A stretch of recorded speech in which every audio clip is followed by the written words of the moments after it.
greatest takeaway from this movie is that just because you have a crush on somebody, that does not mean they are relationship material. If you haven't seen Crush on Hulu, there will be spoilers ahead. I told y'all before, and I'm gonna say it here again. One of the greatest lessons that I learned from my parents is that you find love when you're not looking for it. You find love from the places you wouldn't expect it to be in, and that's the lesson we learned in this movie. Because Paige was still fixated on that crush she had on Gabrielle since they were like in kindergarten.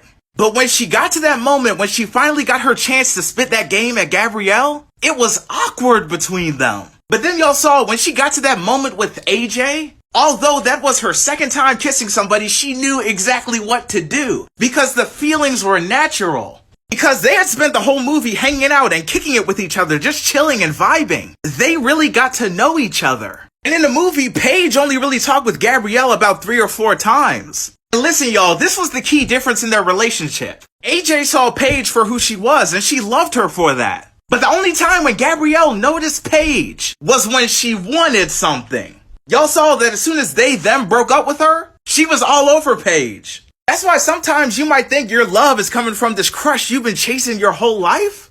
But sometimes it comes from that true relationship and friendship that you developed that you weren't even looking at as being relationship material at first. And that's why I mess with Dylan, because he saw that. And that's why he hit him with that move and said it was AJ's phone. And you know, Gabrielle had her own little relationship issues going on. It seemed like she had stuff from the past that she was carrying on to other relationships. And Paige saw that pattern of Gabrielle going from person to person to person. And she was like, hold up, wait a minute. Maybe I'm the one.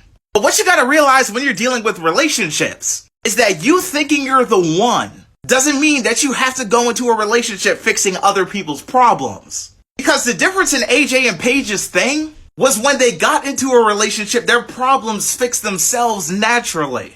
Like, you know, Paige, she got her little inspiration for her art thing. And then AJ figured out how to tell her parents that she was an artist. Alright, I just got one more thing to say. I'm someone who believes in fairy tale endings and happily ever after. And I do believe that opposites can attract. But sometimes it just hits different when you're with somebody who understands you. See, because Gabrielle, she didn't really care about the art. She didn't have that same eye for the art that Paige did. But AJ, she was able to see the vision from day one. And she even influenced Paige to be a better artist. All I'm saying is, don't be so stuck on your Gabrielle that you don't notice the AJ that's standing right in front of you.